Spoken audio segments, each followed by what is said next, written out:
we're all familiar with the story of Noah and the ark, aren't we? It's something that we've all learned as a kid. It's a lesson in obedience, I think, if you were taught as I was. But I think there may be another lesson in that common parable for each of us here today, as it applies to leadership in particular. So 8.5 billion. That's 8.5 billion. That's the world's population just 19 years from right now. That means the world's population will have surged by 1.5 billion people in less than 2 decades.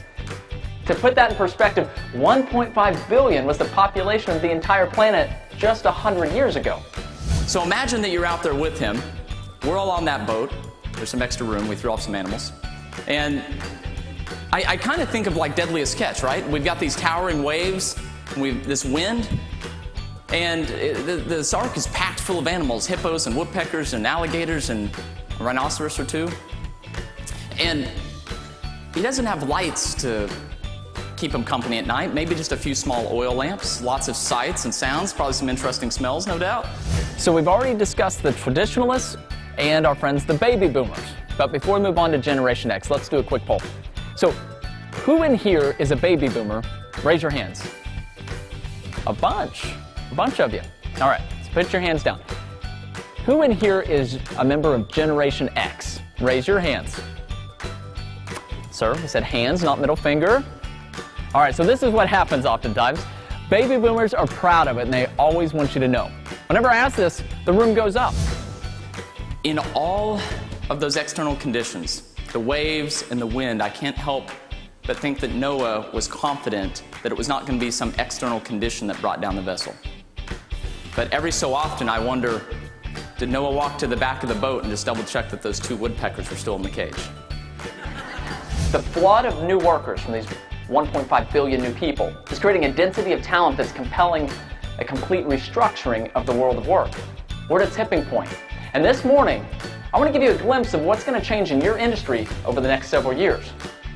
The goal is that if you can see what is coming, then adapting and changing becomes easier. The organizations that are going to fail are those that are going to be comprised of individuals who are opposed to change. With Generation X, we find that they're inherently more skeptical than their baby boomer parents. They often sit back, and what they're doing is they're waiting for me to establish credibility up here before they start to believe and participate. And the same is true with Generation X at your organization.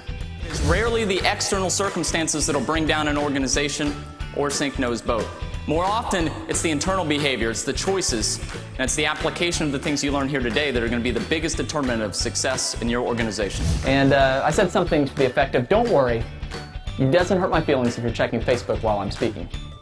Well, we find that millennials tend to have pretty bold personalities, and she was absolutely no different. She looked right back at me and said, actually, I've got 5,000 followers on Twitter, and I've been tweeting all the great one-liners that you've said. Wow. See, this was just her version of taking notes. And it reminded me that if we make assumptions based on our perceptions of behavior, well, we risk destroying a relationship, rather than empowering individuals to make an impact in the way that best suits their passions and their talents.